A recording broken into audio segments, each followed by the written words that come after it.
मैंने सन 2014 में उपचुनाव के लिए तैयारी की जी। और टिकट भी मांगी, उससे कोई मतलब नहीं। मैं निर्दलीय लड़ी थी और जीत गई जनता का आशीर्वाद से। ठीक है। मैंने फिर अपना जिस तरीके से कार्य जनता के लिए होते हैं वो मैंने कराए, जी। निर्विकार कराए, जी।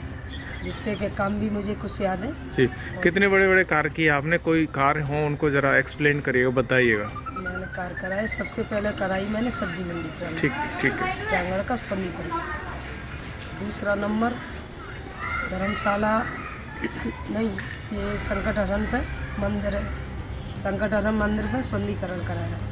जनता इंटर कॉलेज विद्यालय की रास्ता कराई, बहुत बड़ी है, ठीक है। कराई थी। ठीक है। और बीच कुरियाने में कुआं है, उसका स्पंदीकरण कराया मैंने। ठीक है। खरंजे निर्माण नहीं बता रही है जी। और मतलब नगर पालिका में महात्मा गांधी का स्पंदीकरण कराया, पार्क का। ठीक है। एक पार्क का स्पंदीकरण किए। जी। उसके बाद में मोहल्ला सतौली में एक प्राचीन मंदिर के नाम से बोलते हैं, जी। उस पर भी मैंने स्पंदीकरण कराया। ठीक है। इधर अब आते हैं मस्तान बाबा है, वहाँ पर मैंने चबूतरा का स्पंदीकरण कराया। ठीक है। और वहाँ पर नींव लगवा के मेरा तैयारी करवाई थी। ठीक है। उसके बाद में कुछ भी बाद में कुछ रह गया होगा, किसी ने कराया। ठीक है।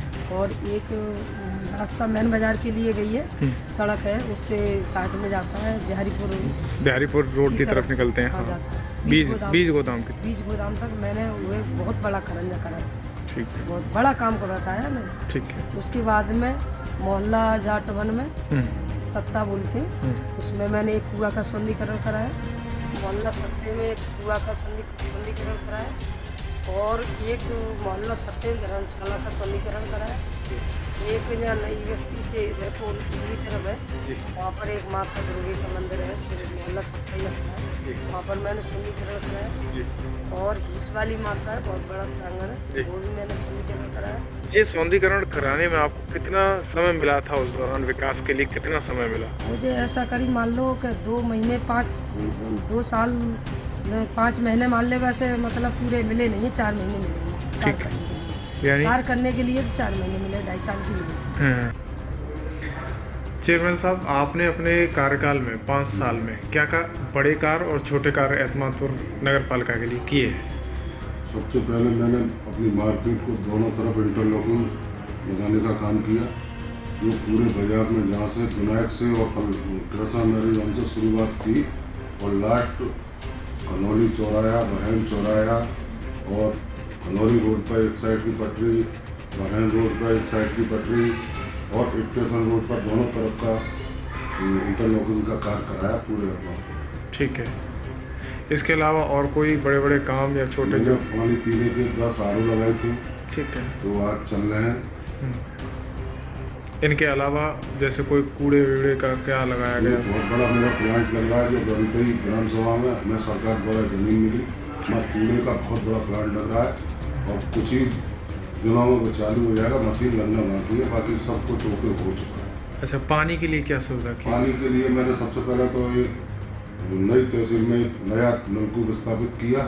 उसके बाद 2 ट्यूबवेल जो खराब थे, जो डैमेज घोषित कर दिए थे यहाँ के कर्मचारियों ने, उनको चालू कराने का मैंने प्रयास किया और वो चालू हो गए। आज नगर में पानी की कोई समस्या नहीं है, कहीं भी कोई दिक्कत। अच्छा, अंदर मार्केट में कितने खरंजे कराए, कितने नगर पालिका द्वारा कराए गए मोहल्लों वाइज?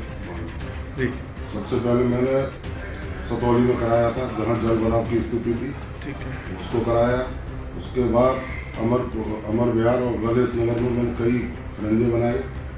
उसके बाद फिर मैंने पंचम विहार में पाइपलाइन का काम कराया है और सतौली में भी पाइपलाइन का काम कराया। सतौली में भी नाले बनवाए हैं और रोड पर भी नाले बने हैं और खनौली रोड पर भी नाले बने हैं और मेरा बिहारीपुर रोड पर भी मैंने नाला बनाया है, जहाँ कोई नालों को कोई सब सीसी नाले मैंने बनाए। ठीक है। इसके अलावा जैसे कहीं क्षेत्रों में पानी भर जाता था, उनके लिए क्या समस्या का निदान रहा और कैसे अगर आगे टाइम मिलता है तो क्या करेंगे?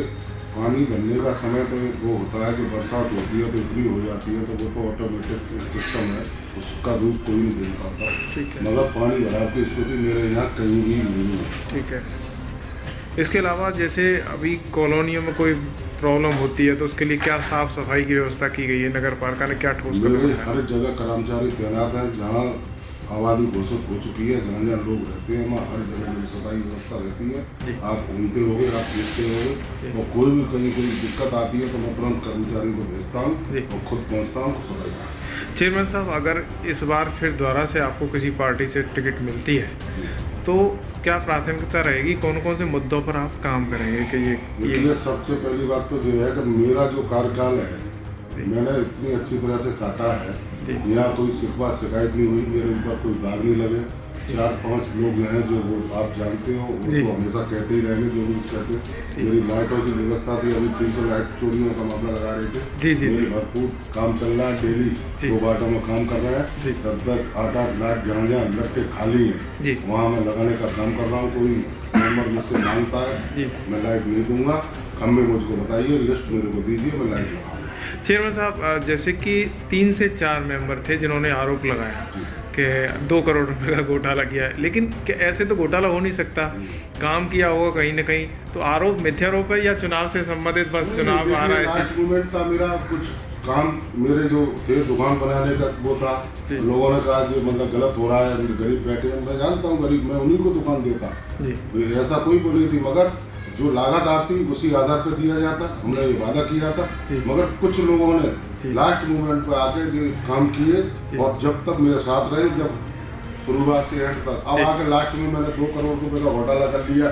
300 लाइट बेच दी मैंने, कि लाइट कहाँ से लगने लगी? जी। तो 2 करोड़ रुपए में क्या हवाई फायदा है, मुझे कोई निकाल के कोई दे देगा? जी। मुझसे पहले ईओ जी। रहे और उनसे पहले एसडीएम रहे। ऐसा नहीं है कोई, ये निगाह पड़ी में सब कुछ होता जी। है, ऐसा कोई नहीं है कोई चेक फर्जी काट ले। जी। चेयरमैन साहब, आरोप ये रहता है कि आपके सभासद जो 3 से 4 हैं वो भड़के हैं। उनके आरोप ये भी है, उन पे ऊपर उनके आरोप है कि जैसे प्रधानमंत्री आवास योजना है जी। उसमें उन्होंने कुछ न कुछ दार मकाला किया है, लोगों का आरोप बिल्कुल रहा। आप समझ रहे हैं, मैंने यहाँ मेरे यहाँ सबसे ज्यादा प्रधानमंत्री आवास के आवास बने हैं, जी। और मेरा प्रयास रहा था कि मैं सबसे ज्यादा यहाँ बनाऊं। पूरे यूपी में जितनी भी नगर पालिका परिषद है, सबसे ज्यादा अहमदपुर मकान बनाने का काम किया, ठीक। मगर कुछ लोगों ने इसको रूप गलत दे दिया। जी। मेरे यहाँ कोई भी अगर बंदा आया, किसी गरीब की अगर छत की बात आई, तो मैंने 50 रुपए की आप टैक्स रसीद काट के दी। मैंने कहा आप अपना मकान बनाइए, कोई पैसे मांगता तो आप मेरे को बताइए। मगर लोगों के अंदर लालच था, लालच ऐसा पैदा करते थे कि आपकी किस्त नहीं आएगी, आपका वो नहीं होगा।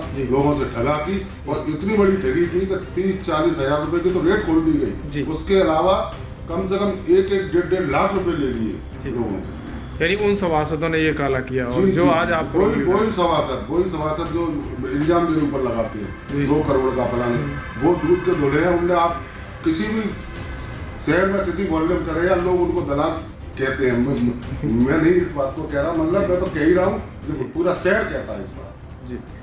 तो लिहाजा आगे टाइम मिलता है तो विकास आप पूर्णतः करेंगे? मेरा विकास हमेशा चलता रहा है। कोरोना टाइप से पैसा नहीं आया था, नहीं तो मेरा विकास तो आपको दिखा है। और पैसा नहीं होगा तो विकास कोई अपनी जेब से नहीं कराता जी। भाई, शासन से पैसा मिलेगा तो वो लगेगा। जी, ठीक। चेयरमैन साहब, इसी के साथ साथ आपने जैसे यहाँ पे जो मुर्दागृह है, शमशान घाट बोले जाते हैं, उसमें भी पैसा लगा है, कितना लग गया होगा, क्या क्या लागत रही है उसमें? ये मेरा शमशान घाट, आप मेरे शमशान घाट में भी किसी न किसी मिट्टी में आप शामिल हुए होंगे। जहाँ भी लोग जाते हैं शमशान घाट पर, तो मेरा नाम जरूर लेते हैं कि वाकई शमशान घाट अहमदपुर का इतना भव्य बनाया।